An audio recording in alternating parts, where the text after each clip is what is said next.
The cheap laminate floor stuck to my shoes as I hurried between tables, the sound making that distinctive peeling noise with each step. 6 hours into my double shift at Rosario's, and my lower back screamed in protest.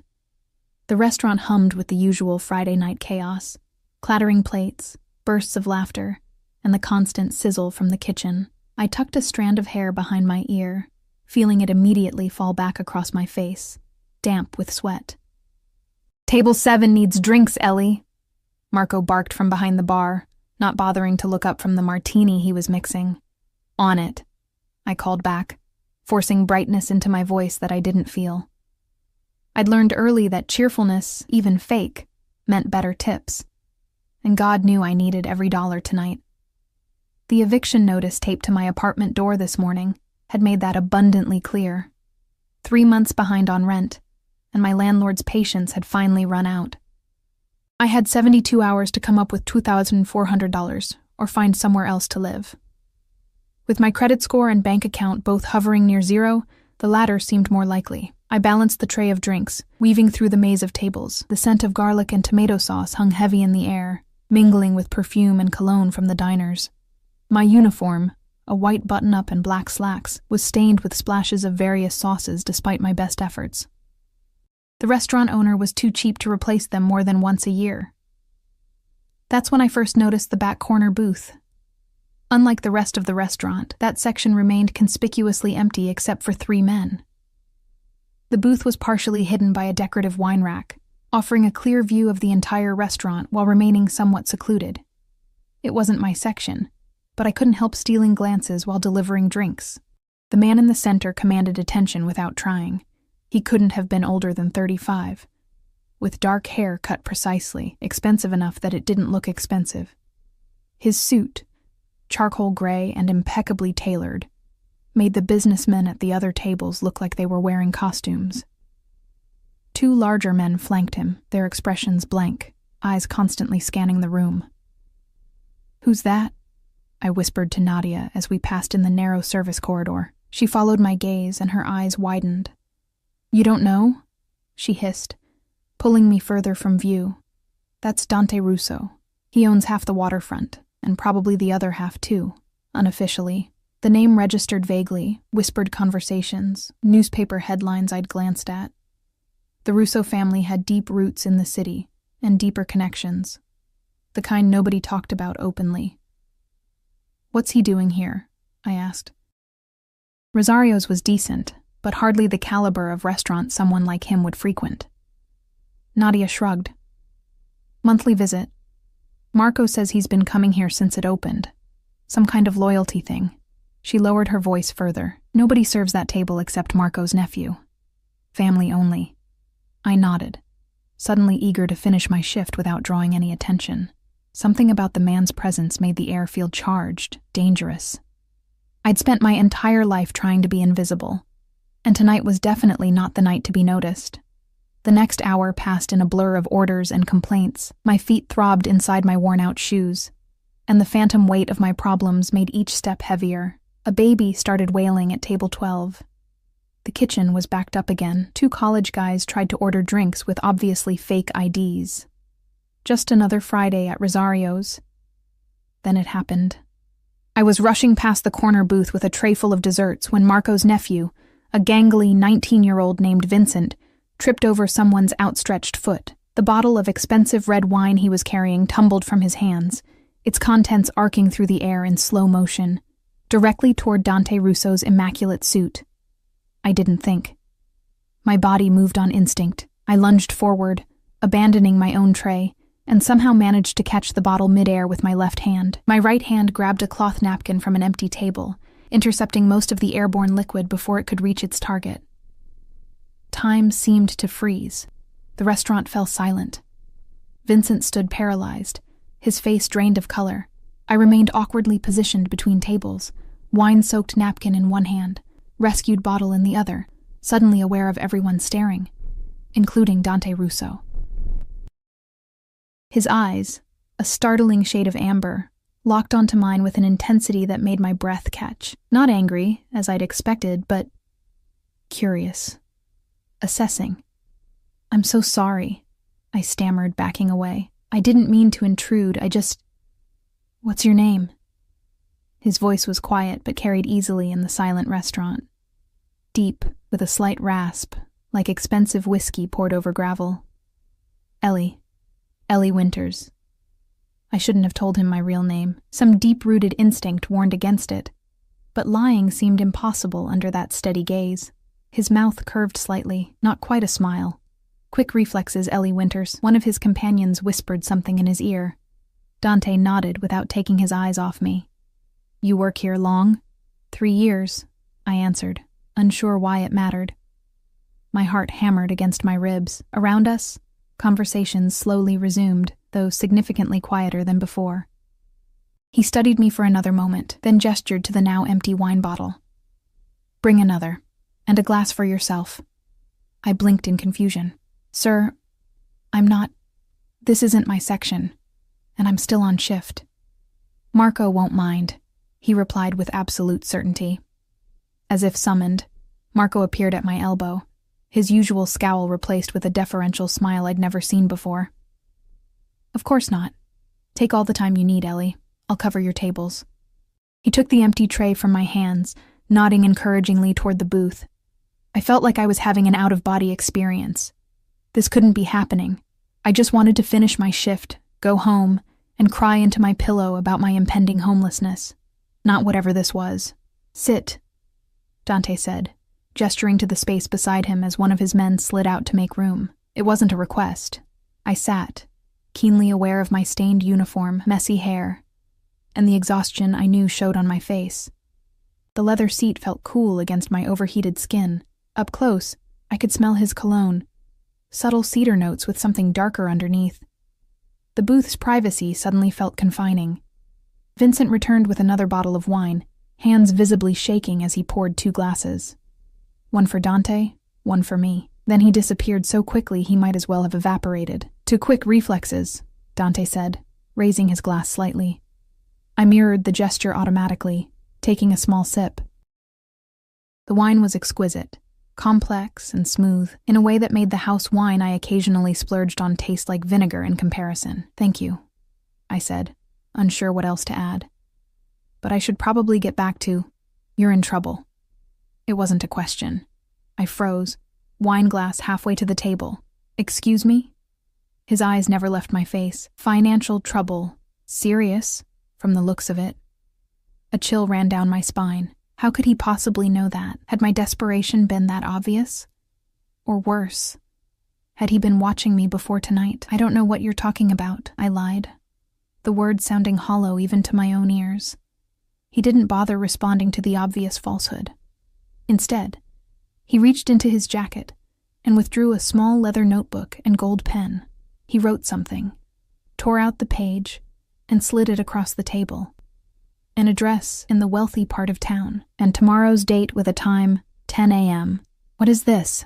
I asked, not touching the paper. A job offer. He took another sip of wine, watching my reaction over the rim of his glass. You start tomorrow. The absurdity of the situation finally broke through my shock. I already have a job. Even as I said it, I thought about the eviction notice, the stack of unpaid bills, my empty refrigerator. No, he corrected, his tone gentler than his words. You have indentured servitude that barely keeps you fed. I'm offering a solution to your problems. You don't know anything about my problems, I said, finding a spark of defiance despite my fear. For the first time, he smiled fully.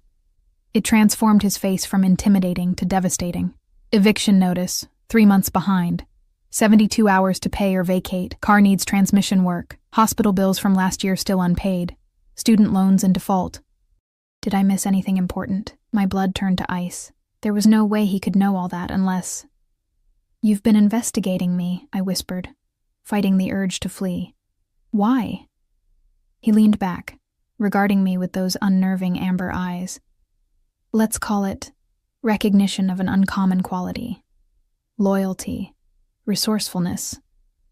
Quick thinking under pressure. He gestured around the restaurant. Most people here would have let that wine hit me, then enjoyed watching the fallout. You acted without hesitation to prevent a stranger's inconvenience, at your own expense. I glanced down at my wine-stained sleeve. It would be hell to clean, and I couldn't afford a replacement. What kind of job? I finally asked, hating the tremor in my voice. Personal assistant, companion for certain social events, occasional translator when needed. He named a monthly salary that made me choke on my wine. That's ridiculous, I said, once I'd stopped coughing. Nobody pays that much for an assistant. I do. His tone brooked no argument. The position requires unique qualifications, discretion, adaptability, the ability to keep calm in unusual circumstances. His gaze intensified. You'll have an apartment in my building, a car, healthcare. And what do I have to do for all this?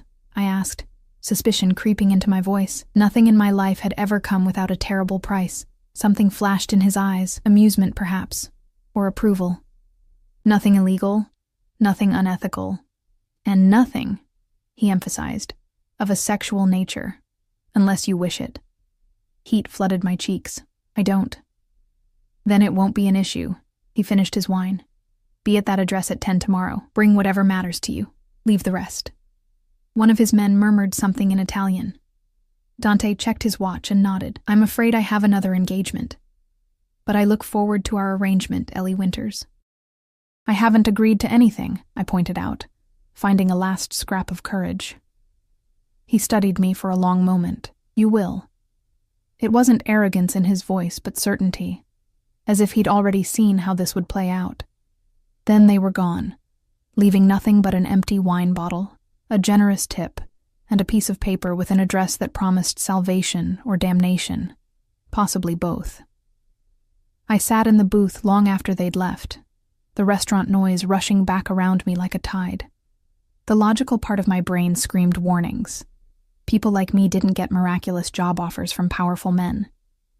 Every instinct for self-preservation told me to burn that paper and forget tonight ever happened.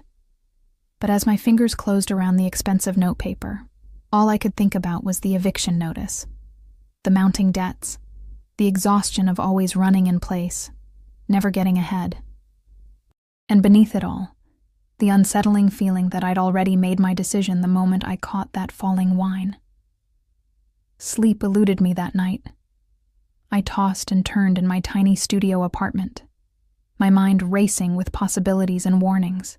Every time I closed my eyes, I saw Dante Russo's penetrating gaze, felt the weight of his attention like a physical touch.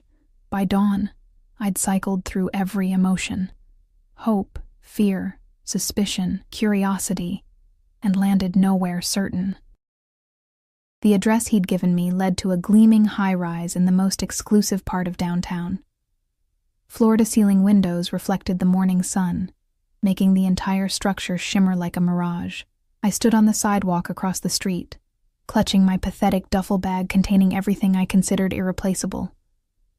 Mostly photos, a few books, and the silver locket my grandmother had given me before she died. You're making a mistake, I whispered to myself, even as I crossed the street toward the building. The doorman, a broad-shouldered man with an earpiece barely concealed beneath his uniform, straightened as I approached. Ms. Winters, he greeted me, as if he'd been expecting me. My stomach twisted. Of course they knew I was coming. They probably had people watching my apartment to make sure I showed up. Mr. Russo is waiting for you in the penthouse, the doorman continued, opening the door with a white-gloved hand. Gregory will escort you up.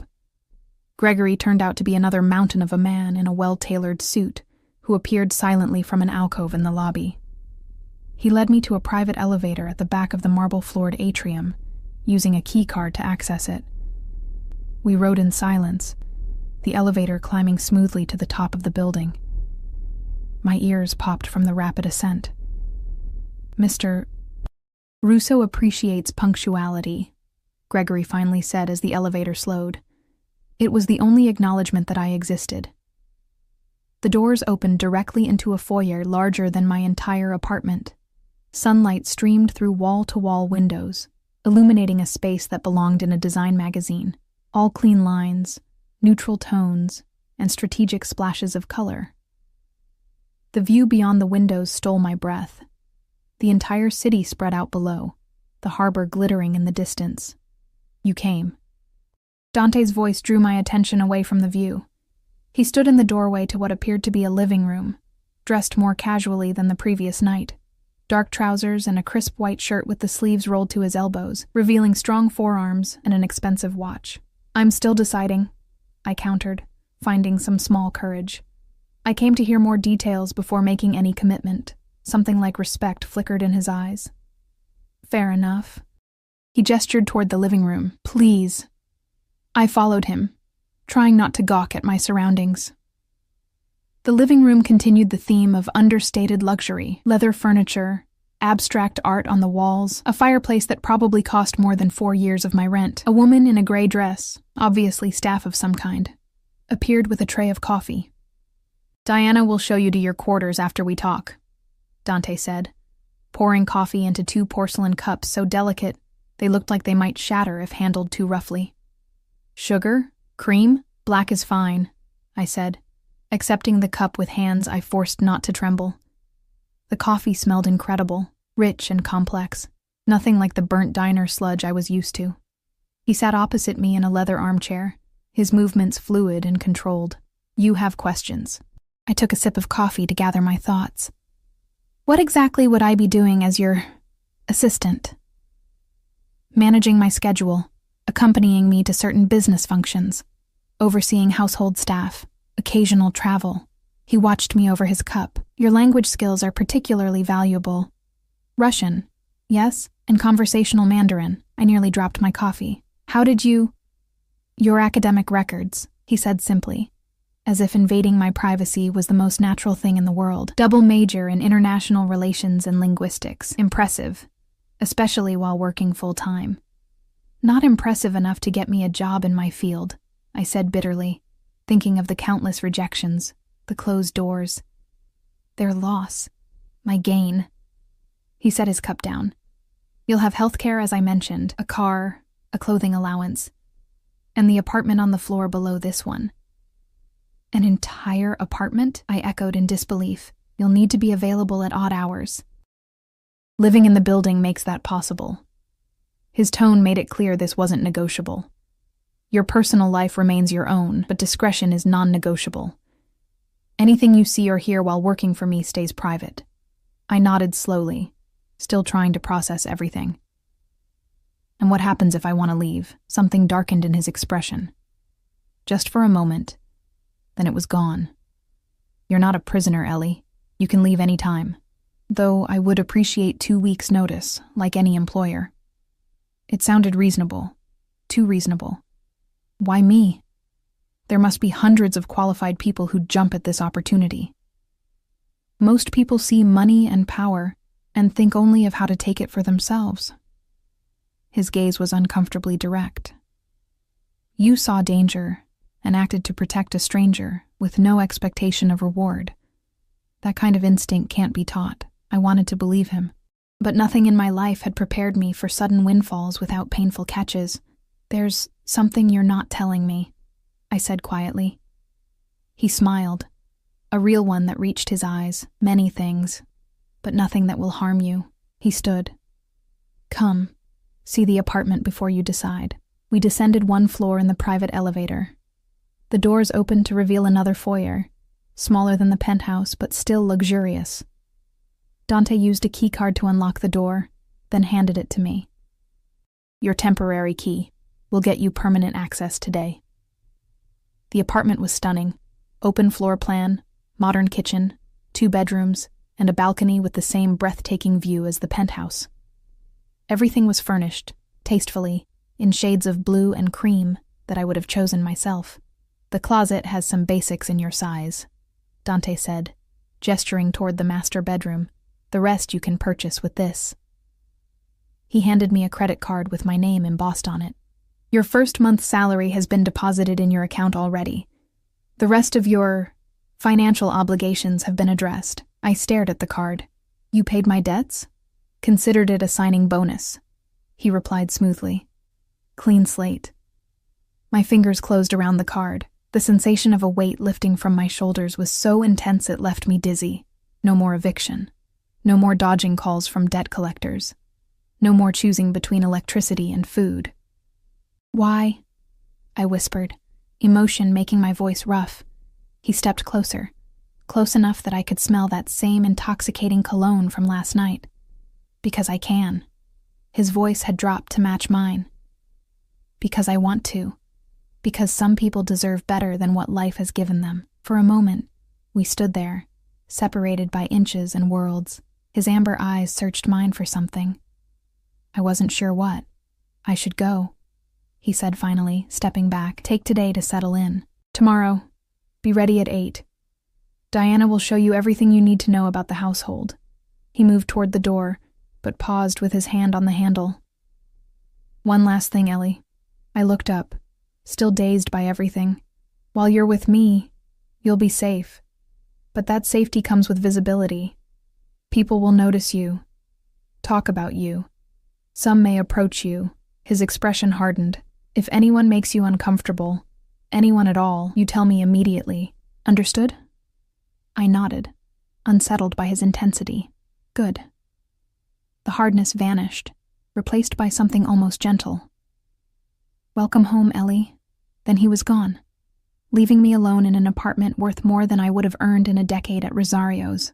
The next few days passed in a blur of new routines and discoveries.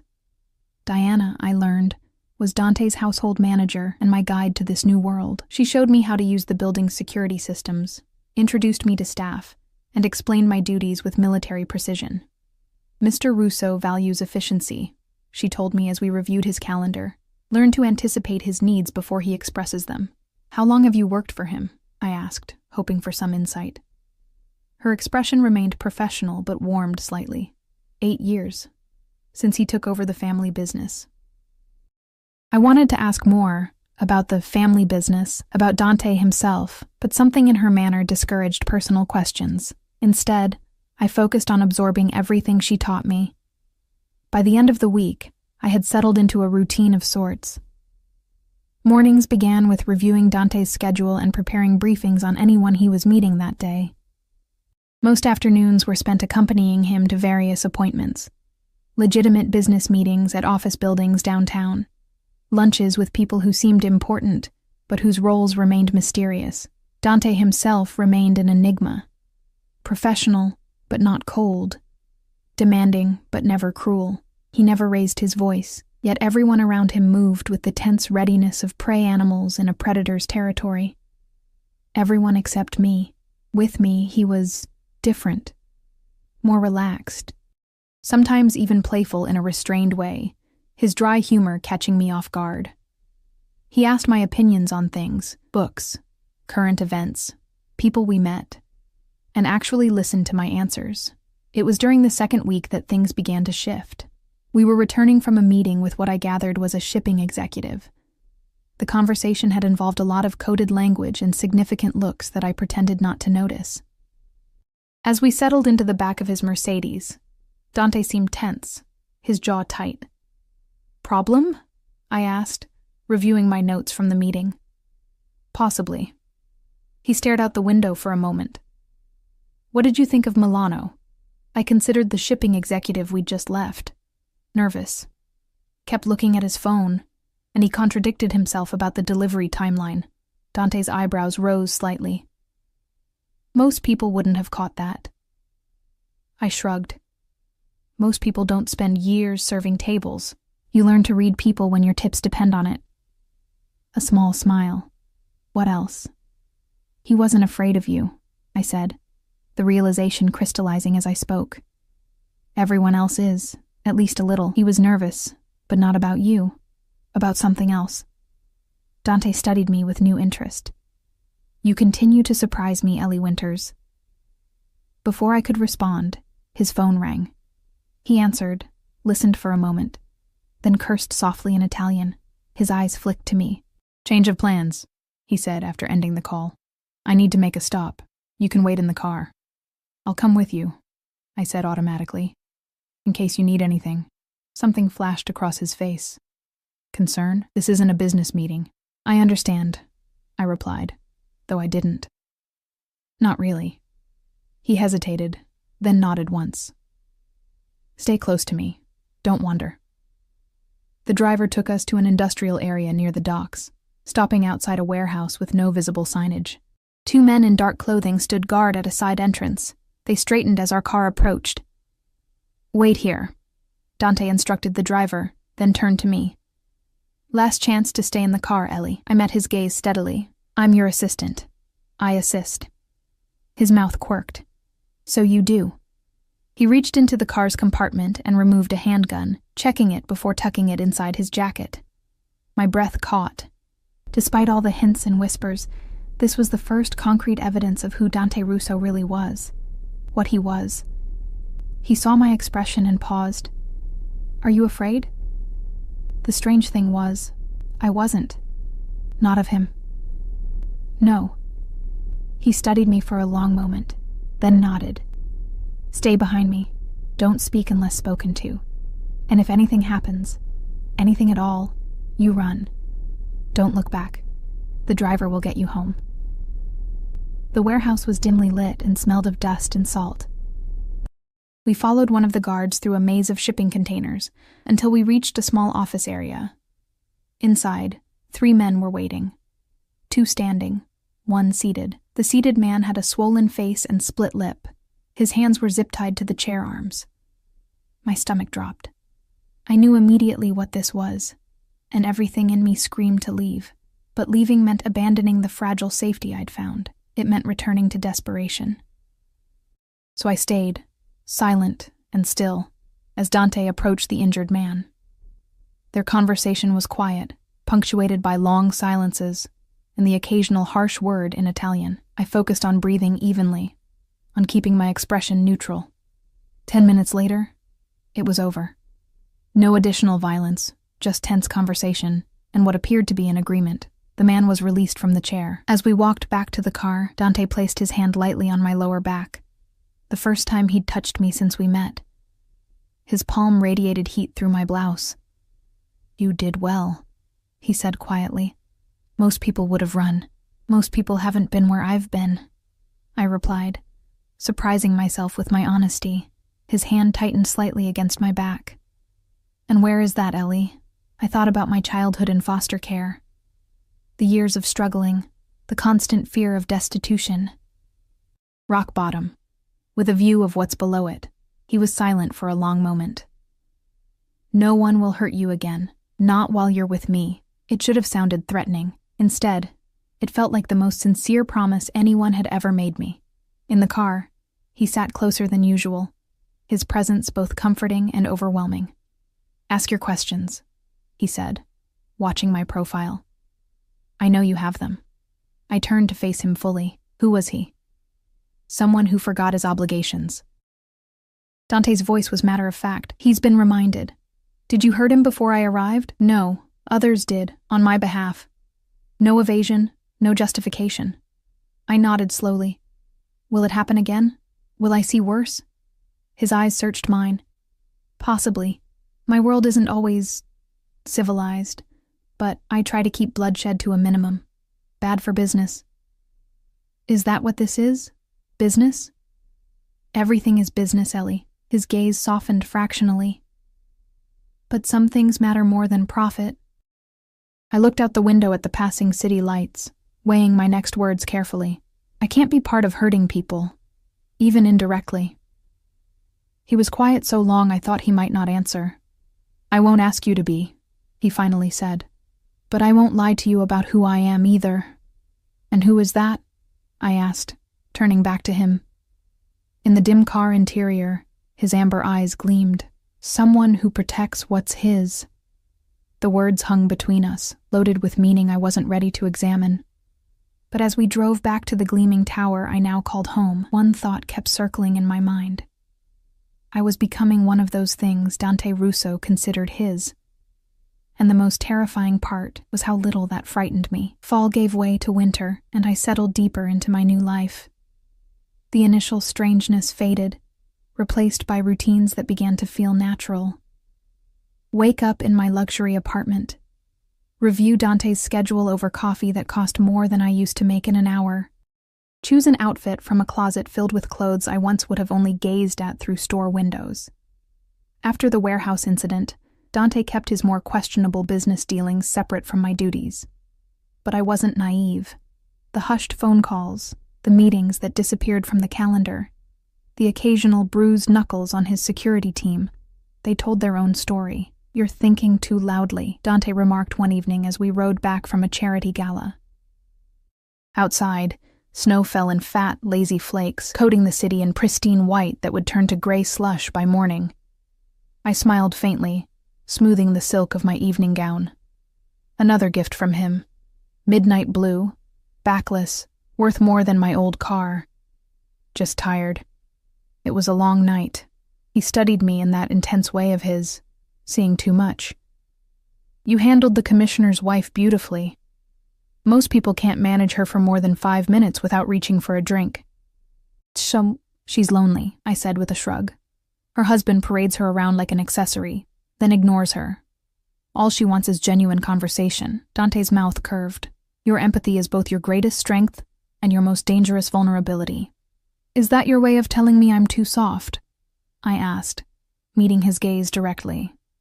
Over the past months, I'd grown bolder with him, less afraid of overstepping. "No," he said thoughtfully. "It's my way of saying you see people clearly, even when they don't deserve your compassion." The car slowed as we approached our building.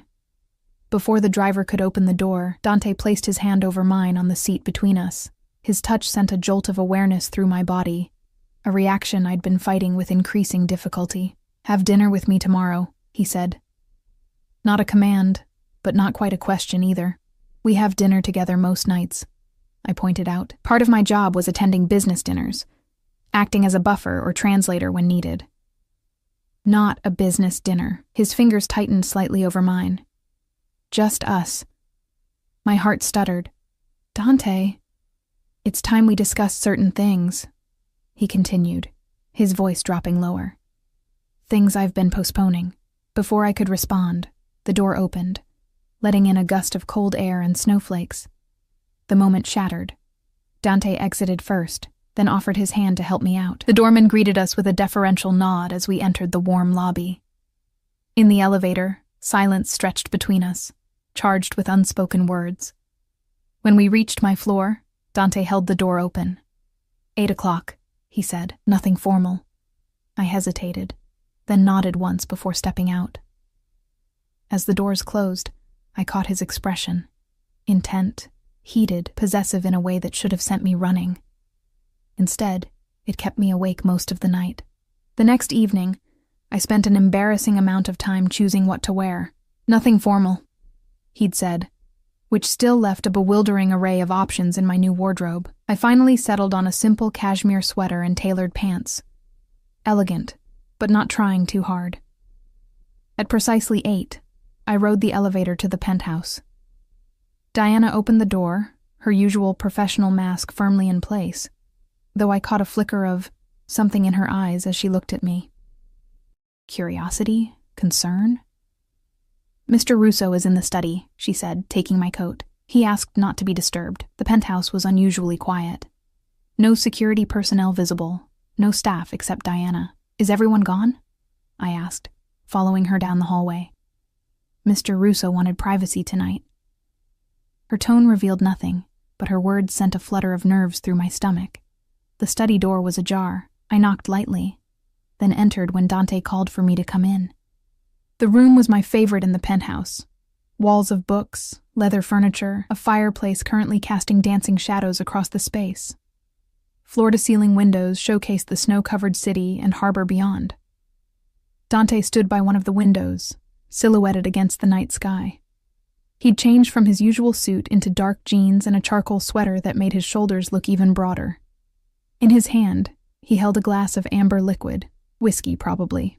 He turned as I entered, and the look in his eyes made my mouth go dry. "Ellie," he said, my name sounding different in his voice tonight. Softer, more intimate. "You wanted to talk," I reminded him, suddenly nervous. He gestured to the couch in front of the fire. "Sit. Drink?" I nodded, watching as he poured another whiskey and handed it to me. Our fingers brushed during the exchange, sending tiny sparks across my skin. Dante sat beside me, closer than necessary but not crowding.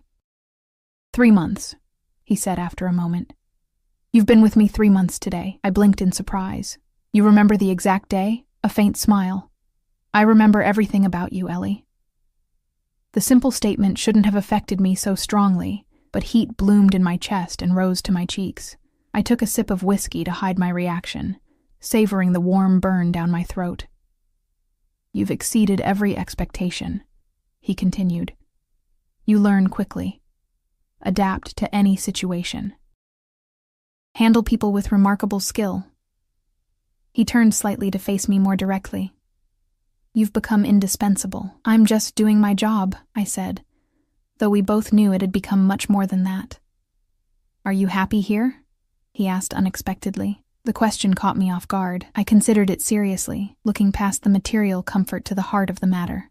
Yes, I admitted, though I never expected to be, because of who I am. Not a question. I met his gaze steadily. Because of who I thought you'd be. Interest sharpened his features. And who did you think I'd be? Cruel, I said honestly. Cold. Someone who took pleasure in power for its own sake. And now? His voice had roughened slightly. I looked down at my glass, gathering courage. Now I know you're dangerous, but not cruel. Controlled, but not cold. I risked looking up again. You protect what's yours, just like you said. Sometimes ruthlessly, but there are lines you won't cross. Satisfaction flickered in his expression. You see me clearly. Not entirely, I countered. There are parts of your life you keep separate. To protect you. From what? He set his glass down and leaned closer, close enough that I could feel the heat radiating from his body. From choices. From consequences. From the weight of knowledge. My heart thrummed against my ribs. I'm stronger than you think. I know exactly how strong you are. His hand came up to touch my face, fingertips tracing my cheekbone with devastating gentleness. That's what worries me. I should have pulled away. Should have maintained the professional boundary that was rapidly disintegrating between us. Instead, I leaned into his touch, eyes fluttering closed for just a moment. Tell me to stop, he murmured, his thumb brushing the corner of my mouth. Tell me this isn't what you want. I can't, I whispered, opening my eyes to meet his gaze. Because it would be a lie. Something fierce and hungry flashed across his face. His hand slid to the nape of my neck, tangling in my hair, drawing me closer. I've wanted you since the moment you caught that wine bottle, he confessed, voice dropping to a growl. Every day since has been an exercise in restraint. Why wait? I asked, breathless with anticipation. Because I needed you to see me clearly before making this choice. His forehead touched mine. Because once I have you, Ellie, I won't let you go. The possessiveness in his words should have frightened me. Instead, it sent a thrill down my spine, awakening something primal I hadn't known existed within me. I'm already yours, I admitted. The truth I'd been fighting for weeks finally breaking free. I have been for a while now. His control snapped. In one fluid motion, he pulled me onto his lap, his mouth claiming mine with a hunger that stole my breath. I melted against him, arms winding around his neck, fingers threading through his hair.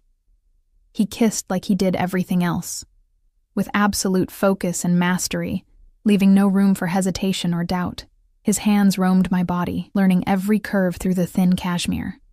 When we finally broke apart, we were both breathing hard, his pupils dilated until only a thin ring of amber remained. If we don't stop now, he warned, voice ragged, we won't stop at all. I traced the strong line of his jaw with my fingertips. Then don't stop. He stood in one smooth movement, lifting me with him. I wrapped my legs around his waist as he carried me from the study, down the hallway, to his bedroom, a space I'd glimpsed but never entered before. He laid me on the massive bed with unexpected tenderness, then stood back to look at me, his gaze burning with naked desire. Last chance to change your mind, he said, though we both knew neither of us could turn back now. In answer, I reached for him, pulling him down to me. Later, much later, I lay with my head on his chest, listening to the steady rhythm of his heart. His fingers traced lazy patterns along my spine, raising pleasant shivers. Outside, snow continued falling, cocooning the penthouse in muffled silence. What happens now? I finally asked, voicing the question that had begun forming in the back of my mind. His arm tightened around me. Whatever we want. It's not that simple. I propped myself up to see his face. I work for you. People will talk. A sardonic smile curved his lips. People already talk, Ellie. They've been speculating about us since your second week. I frowned. That's uncomfortable. It's protection, in a way. He tucked a strand of hair behind my ear. My enemies will assume you know everything. That you're fully under my protection. And am I? I asked. Under your protection? His expression turned serious. With everything I have. But it means you're a target now, more than before. I considered this, the implications settling like lead in my stomach. Because they'll think they can get to you through me. Yes. No sugarcoating, no platitudes. I laid my head back on his chest, processing. I should be more afraid than I am. His chest rumbled with a soft laugh. You've never reacted the way you should from the moment we met. His fingers resumed their path along my spine. It's one of the things I love about you. The word hung in the air between us, neither of us acknowledging it directly. Too soon, too dangerous a territory to navigate tonight. Instead, I asked, will things change? With work? Professionally, no. You're still the best assistant I've ever had. His tone lightened. Personally, his hand drifted lower, cupping my hip. I think we've established some significant changes. I smiled against his skin. Diana's going to know immediately. Diana's known this was inevitable longer than either of us. He shifted, rolling me beneath him, his weight a delicious pressure. Any other concerns? Looking up at him, this dangerous, complicated man who had somehow become the center of my world, I made my choice fully and finally. None that can't wait until morning. His answering smile was possessive and tender all at once. Good. Because I'm nowhere near finished with you tonight. As his mouth found mine again, one last coherent thought fluttered through my mind. I'd walked into the lion's den and found not just safety, but home. Spring arrived with a crescendo of changes. The snow melted, revealing the city's bones once more, and my relationship with Dante evolved from secret to acknowledged reality. Not with announcements or declarations, but in 1,000 small ways. His hand resting possessively at my lower back during meetings, the familiar way he'd brush his lips against my temple when saying goodbye, the unmistakable shift in how his associates treated me. No longer just the assistant. Now, undeniably, his. I still maintained my apartment 1 floor below, but spent most nights in the penthouse. My clothes migrated upstairs piece by piece until Dante simply had a closet redesigned for me. My books appeared on his shelves, my preferred tea in his kitchen, my lotion on his bathroom counter. Small colonizations that he not only permitted, but encouraged. You're distracted, Dante observed one morning as we prepared for the day. He stood behind me as I put on earrings at his bathroom mirror, his reflection watching mine with that penetrating gaze that still made my heart skip. Just thinking about the Anderson meeting this afternoon, I lied, avoiding his eyes. The translation will be tricky. His hand settled on my shoulders, thumbs pressing gently into the tension I carried there. Try again, with the truth this time. I sighed, setting down the earring I'd been struggling with. It's nothing, really. He turned me to face him, one eyebrow raised in silent challenge. In the 3 months since our relationship had transformed, he'd become increasingly adept at reading my moods, my silences. A woman called yesterday, I admitted finally. While you were in your meeting with Salvatore. His expression sharpened. Who? She wouldn't say. Asked for you, then laughed when I said you were unavailable. I shrugged, trying to seem more nonchalant than I felt. Said to tell you, Valentina sends her regards. Something dangerous flickered behind his eyes, there and gone so quickly I almost missed it. His hands tightened momentarily on my shoulders before relaxing deliberately. An old acquaintance, he said, voice carefully neutral. Nothing to concern yourself with.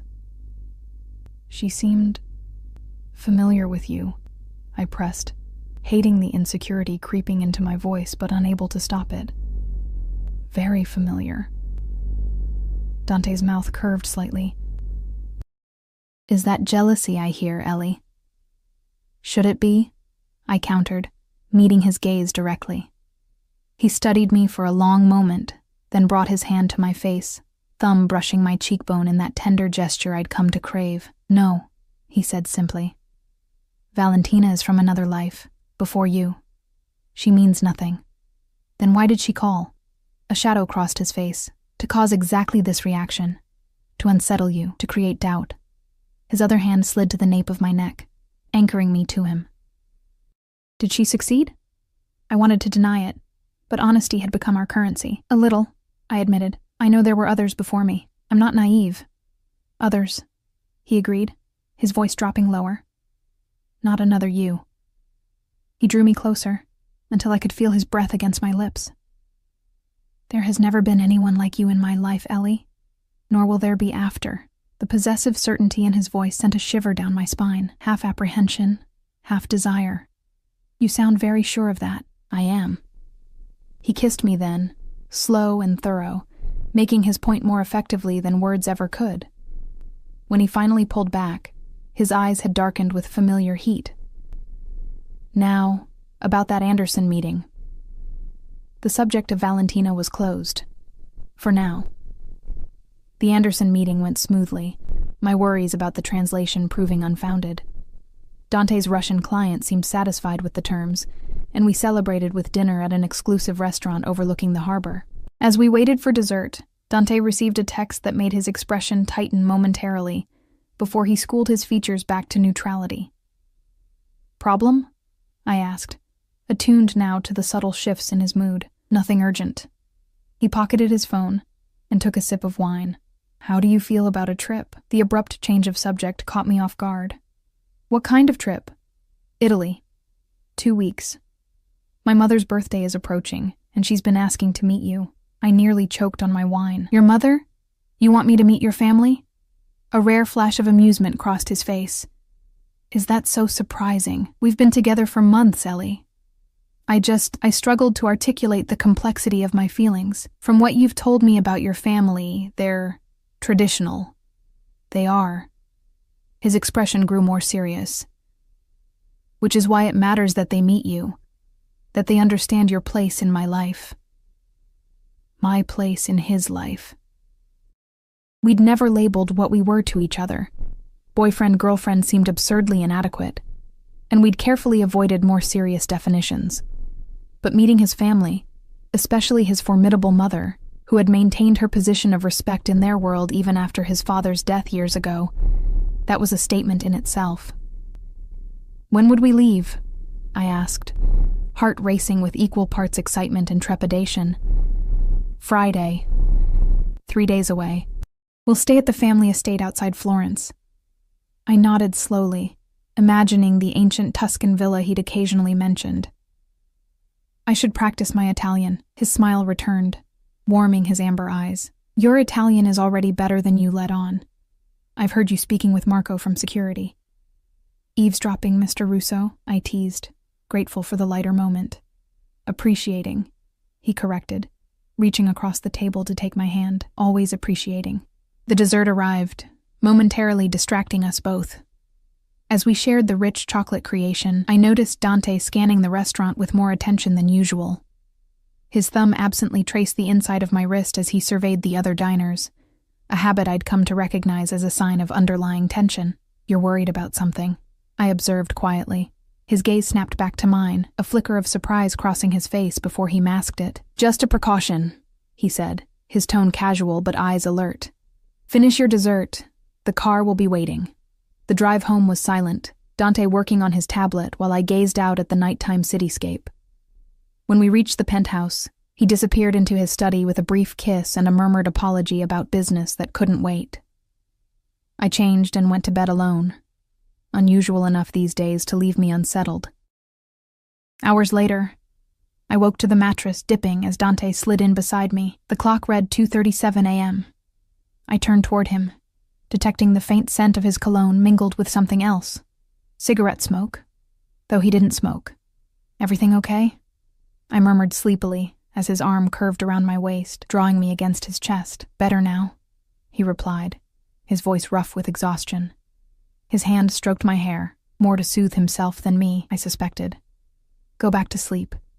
Instead, I tilted my head up to study his face in the dim light filtering through the windows. You had a meeting at this hour. Not a question, but he answered anyway. A situation needed handling. The text at dinner? He nodded once, his jaw tight. I traced the line of that jaw with my fingertips, feeling the tension there. Will you tell me? For a long moment he said nothing, and I thought he might refuse. Then he sighed, capturing my hand and bringing it to his lips. Valentina's brother made some poor choices tonight, choices that could have had consequences for people under my protection. A chill ran through me. Is he alive? Yes. Dante's voice was matter of fact. Whether he stays that way depends on his sister's ability to control him. I swallowed hard. The reality of who Dante was, of the world he inhabited, crashing back with brutal clarity. Despite months of living in his orbit, there were still moments when the truth struck me anew. Does it bother you? He asked, watching me intently. Knowing what I'm capable of? I considered the question seriously, owing him the honesty he always demanded. Sometimes, I admitted. Not because I fear you would hurt me, but because I worry about what you carry. The weight of those decisions. Something softened in his expression. You never cease to surprise me, he murmured, tracing my lower lip with his thumb. Most people would fear for themselves. I'm not most people. No? He agreed, drawing me closer. You're mine. And I protect what's mine, remember? I did remember. Those words from our first days together, now laden with months of deeper meaning, of promises kept and boundaries respected, of a man whose world was built on violence, but whose touch had never been anything but gentle with me. We leave for Italy on Friday, he said, changing the subject. Pack for various occasions. My mother will want to show you off. Show me off? I repeated, surprised. She doesn't even know me. She knows you're important to me, Dante said simply. That's enough for now. I nestled closer, finding my place against his chest, listening to the steady beat of his heart. Will I like her? A soft laugh rumbled through him. She's formidable, intimidating to most, but yes, I think you will. More importantly, she'll like you. How can you be so sure? His hand slid along my spine in a possessive caress, because she raised me to recognize value when I see it. And you, Ellie Winters, are the most valuable thing I've ever found. Italy was a revelation. We flew on Dante's private jet, arriving in Florence as the late afternoon sun bathed the ancient city in golden light. A sleek black SUV waited on the tarmac, along with 2 security personnel I recognized from Dante's rotating team. The drive to the estate took us through the Tuscan countryside, vineyards and olive groves stretching toward the horizon. After an hour, we turned onto a private road that wound uphill through cypresses and stone walls. At the crest, the villa appeared. 3 stories of honey-colored stone and terracotta tiles, surrounded by formal gardens and overlooking the valley below. It's beautiful, I breathed as the car pulled into a circular drive. It's been in the family for 4 generations, Dante said, his hand finding mine. My great-grandfather bought it when he first came to Italy. The front door opened before we'd fully stopped, revealing an elegant woman with silver-streaked dark hair and Dante's unmistakable amber eyes. Despite being well into her 60s, she carried herself with the straight-backed grace of a much younger woman. Mio figlio, she greeted, as Dante helped me from the car. Her voice was warm but refined, with a stronger accent than his. Her gaze immediately shifted to me, assessing in a way that reminded me powerfully of her son. Mama, Dante replied, embracing her briefly before turning to me. May I present Ellie Winters, Ellie, my mother, Sophia Russo. I extended my hand, summoning every bit of poise I'd cultivated over the past months. It's a pleasure to meet you, Mrs. Russo. Thank you for inviting me to your home. She ignored my hand, instead taking my face between her palms and studying me intently. So, she said after a moment that stretched my nerves to breaking, this is the woman who has bewitched my son. Before I could respond, Her serious expression melted into a warm smile. She leaned forward and kissed both my cheeks. "Call me Sophia, Kara. We are family here." Dante's hand settled at the small of my back, a subtle reassurance. The look he gave his mother held equal parts affection and warning. "Don't overwhelm her in the first 5 minutes, Mama." Sophia waved this away. "Nonsense. If she's strong enough to handle you, she can certainly handle an old woman's curiosity." She linked her arm through mine. "Come. You must be tired from your journey. I'll show you to your rooms." As we entered the villa's cool interior, I glanced back at Dante, who followed with an expression caught between amusement and resignation. He gave me a slight nod of encouragement. I turned back to his mother, whose arm remained linked with mine. "I've been looking forward to seeing where Dante grew up," I said truthfully. "He speaks of Italy often, but rarely of his childhood. My son has always been private," Sophia replied, leading me up a sweeping stone staircase. "Even as a boy, but he tells me you have a way of drawing him out." The subtle interrogation had begun. I recognized it for what it was, a mother's protective instinct, wrapped in graciousness and hospitality.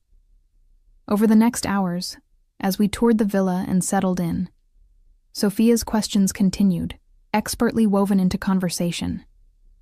Where had I grown up? My education? Family? That last question had been the most difficult, admitting to my lack of family without inviting pity. Sophia's eyes had sharpened with interest rather than sympathy. "So you have made your own way," she said thoughtfully. "Built yourself without foundation. That requires remarkable strength." It was the first moment I felt she might genuinely approve of me. Dinner that evening was an elaborate affair, served in a dining room with frescoed ceilings and views of the countryside now silvered by moonlight. Other family members joined us. Dante's younger sister Lucia with her husband, a cousin whose name I immediately forgot, and an elderly uncle who spoke little but observed everything. I sat at Dante's right, acutely aware of being studied by every pair of eyes at the table. The conversation flowed primarily in Italian, though they switched to English whenever addressing me directly.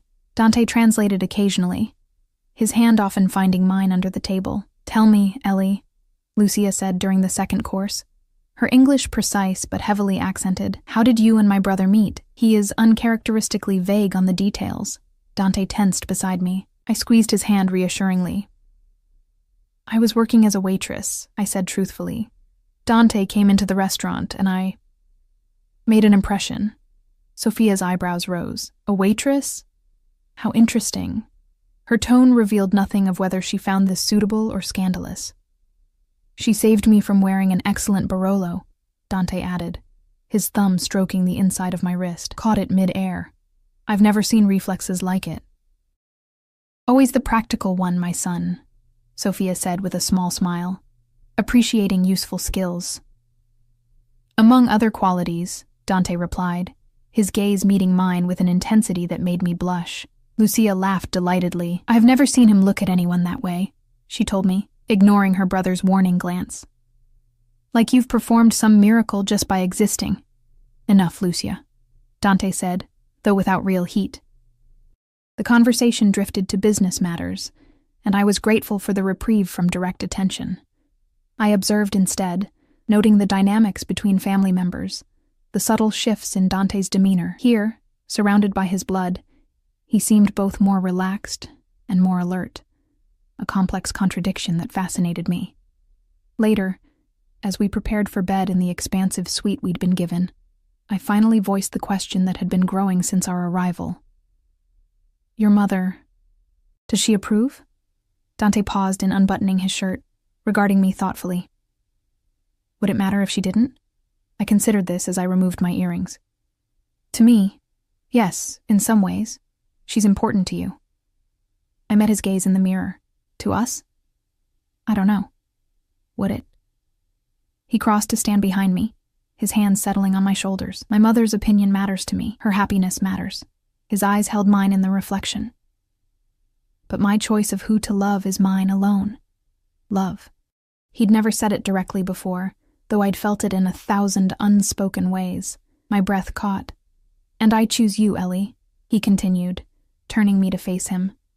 I chose you the moment you caught that wine bottle. I'll keep choosing you every day after. As his lips found mine, I realized I'd received the answer to both questions, the one I'd asked about his mother's approval, and the unspoken one about the true nature of what lay between us.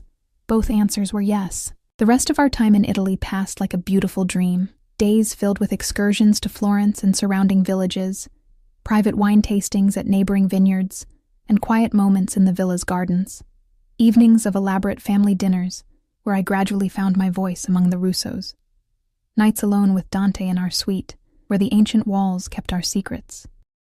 Sophia warmed to me fully on the 5th day, when she found me in the villa's library, struggling through an Italian poetry book. "Your dedication is admirable," she said, startling me from my concentration. She moved with the same silent grace as her son. "I want to understand," I replied, closing the book. "Not just the language, but the culture, the history that shaped Dante." She studied me with those penetrating amber eyes so like her son's. "You love him." It wasn't a question, but I answered anyway. "Yes, very much. And you understand what that means? Loving a man like my son?" I met her gaze steadily. "I understand who he is, what he does." "And you accept this?" Her voice remained neutral, but I sensed the weight behind the question. "I accept him," I said carefully. "All of him." Something shifted in her expression. Approval, perhaps, or relief. "Then you are braver than most." And she crossed to a cabinet behind the desk, removing a small wooden box. "I have something for you." Inside the box lay a necklace, a delicate gold chain supporting a small pendant shaped like a key, inset with tiny diamonds. "It belonged to my grandmother," Sophia said, lifting it from the box. "She gave it to me when I married Dante's father. She said it was the key to survival in our world." I stood perfectly still as she moved behind me, fastening the necklace around my throat. The pendant rested cool against my skin, just below my collarbone. "I don't understand," I said, touching it gently. "Why give this to me now?" Sophia came around to face me again, her expression serious. "Because you will need it sooner than you think." She took my hands in hers. "Our family's strength has always been its women, Ellie. The men may appear to lead, but we are the foundation, the backbone." Her grip tightened. "Sometimes the conscience. Has Dante done something I should know about?" I asked, sudden unease prickling along my spine. "My son keeps many secrets," she replied. "Some to protect himself, some to protect those he loves." She released my hands. "But remember this. In our world, secrets are both weapons and shields. Know when to use them as each." With that cryptic advice, she left me standing in the library, the weight of the necklace feeling heavier than its delicate construction should allow. That night, as Dante and I lay in bed, I told him about his mother's gift. His fingers traced the key pendant, then the line of my throat beneath it. "It was her most treasured possession," he said quietly. "She's never given it to anyone, not even Lucia." "She said it was for survival," I murmured, watching his expression in the moonlight filtering through the windows. What did she mean? Dante was silent for a long moment. "My mother survived many things, my father's temper, rivals who thought her weak after his death, betrayals from within and without," his hand stilled against my skin. "She learned to bend without breaking." "Is that what you expect of me? To bend?" His eyes found mine, intense even in the dim light. "Never. I would never want to change who you are, Ellie." He kissed me then, deep and possessive. "But our world, it changes people, whether they want it to or not." I pressed closer to him, seeking the security of his embrace. "As long as we face it together, I can handle anything." His arms tightened around me. "Together," he agreed. But something in his voice held reservation that I was too tired, too contented to question that night.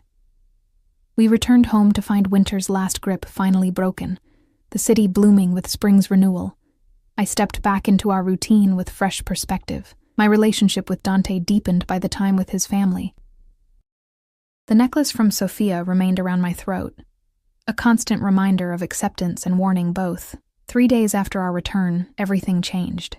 I was reviewing Dante's schedule for the week when Diana entered my office. Not the apartment's second bedroom that I'd been using, but a proper office Dante had arranged for me in his corporate building downtown.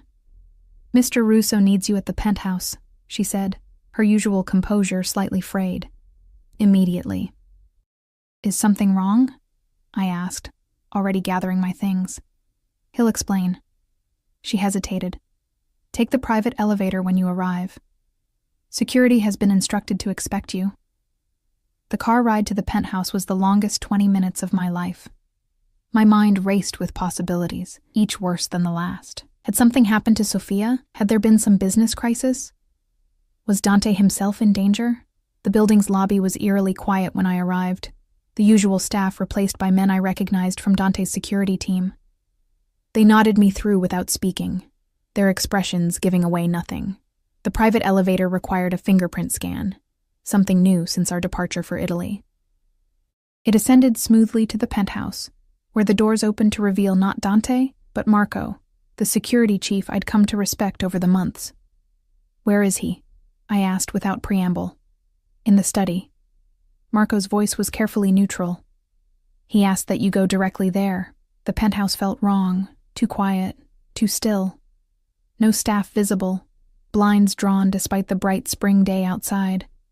I made my way to the study, dread building with each step. I knocked once, then opened the door without waiting for a response.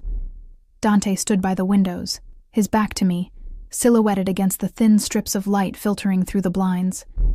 He didn't turn when I entered. "Dante?" I moved toward him, concern overriding caution. "What's happening?" "When was the last time you spoke to Michael Reeves?" he asked, his voice unnervingly calm. I stopped, the unexpected question catching me off guard. "Michael? I haven't seen him since before I met you." "Maybe a year ago. Michael had been a waiter at Rosario's, fired shortly before I'd left." "Why?" Dante turned then, his expression a controlled mask I hadn't seen directed at me in months. He held out a tablet. "Explain this." On the screen was a surveillance photo of me, entering a coffee shop I didn't recognize, dated 3 days before we left for Italy. Next to it, another photo, me apparently sitting across from a man whose back was to the camera. "I don't understand," I said, genuinely confused. "This isn't me. I've never been to this place. The timestamp coincides with your lunch hour that day," Dante continued, voice eerily detached. "You told me you were shopping for our trip." I stared at the photo again, disbelief giving way to understanding. "Dante, that's not me. Look closer." He took the tablet back, studying the image with narrowed eyes. "The hair's similar, and she's wearing a coat like mine," I continued. "But her build is different. She's shorter." I moved closer to him, fighting the urge to touch him when he was so clearly walled off. "Why would you think I'd lie about meeting someone?" "Because Michael Reeves isn't just your former co-worker," Dante said, setting the tablet down with careful precision. "He's been working with the Moretti family, our main rivals, feeding them information for months." The floor seemed to shift beneath my feet. "That's impossible. Michael was just a waiter, like me."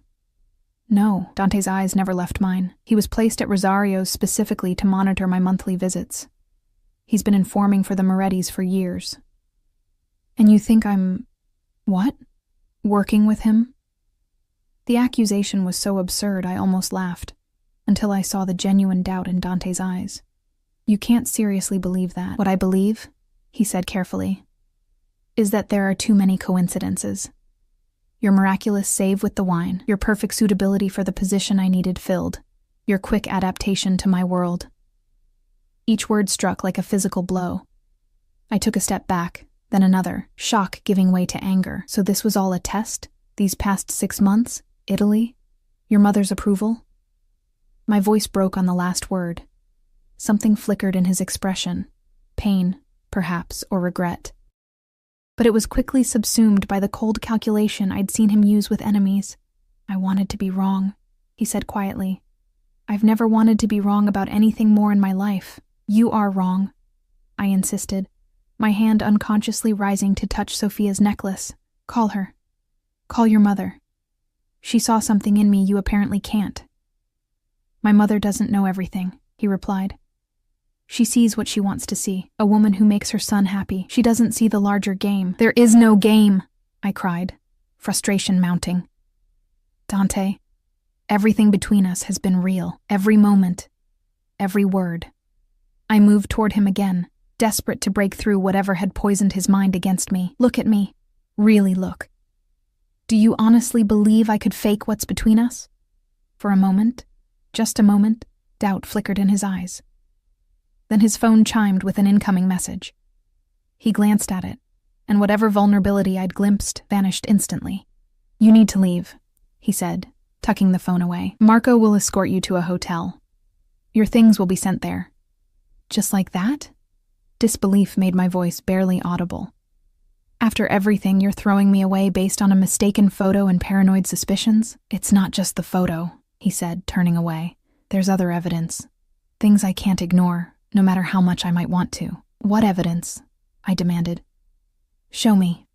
Let me explain. I can't risk it. He still wouldn't look at me, not with what's at stake. Realization dawned, terrible and cold. You never fully trusted me, I whispered. All this time, the parts of your life you kept separate, the secrets. You always held something back. His silence was confirmation enough. I removed the necklace, Sophia's precious gift, and placed it carefully on his desk. Whatever you think I've done, whatever evidence you think you have, you're wrong, I said, surprised by the steadiness of my voice despite the tears threatening, and someday you'll realize that. I just hope it's not too late when you do. I walked to the door, pausing with my hand on the knob. I love you, Dante Russo. God help me. I probably always will. But I won't beg for trust that should have been freely given. The study door closed behind me with a soft click that somehow sounded more final than a slam. Marco waited in the hallway, his expression carefully blank. Ms. Winters, if you'll come with me. I can see myself out, I said, straightening my shoulders despite the weight crushing my chest. Mr. Russo's instructions were clear, Marco replied, not unkindly. For your own safety. My own safety. As if I were still under Dante's protection, even as he cast me out. The irony might have made me laugh if I weren't fighting to hold myself together. I followed Marco to the elevator in silence, numb with shock and grief.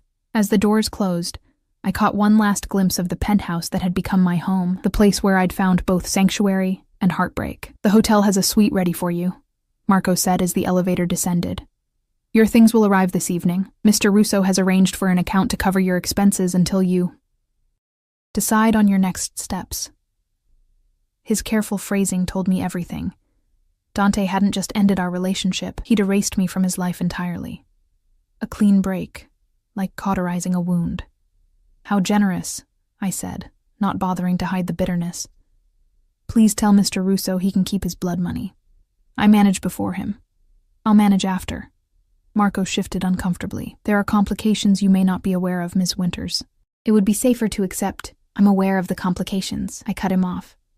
I've lived them for 6 months, but I'd rather take my chances than remain indebted to a man who thinks so little of me. The elevator reached the lobby. 2 more security men waited, ready to escort me to the waiting car. I stepped forward, then paused, turning back to Marco. When you see him next, I said quietly, tell him one thing for me. Marco nodded once, waiting.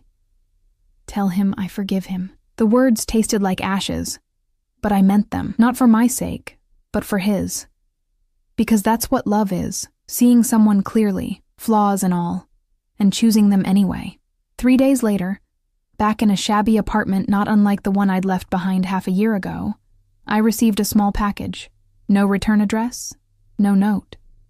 Inside was Sophia's necklace, the key pendant gleaming in the dim light of my new temporary home. I put it on, fingers trembling slightly. Whatever came next, I would face it with the strength Dante had once seen in me, the strength he'd forgotten in his fear and doubt. The key rested against my skin, cool and familiar. A reminder that some doors, once closed, can still be opened again, if you have the right key and the courage to turn it.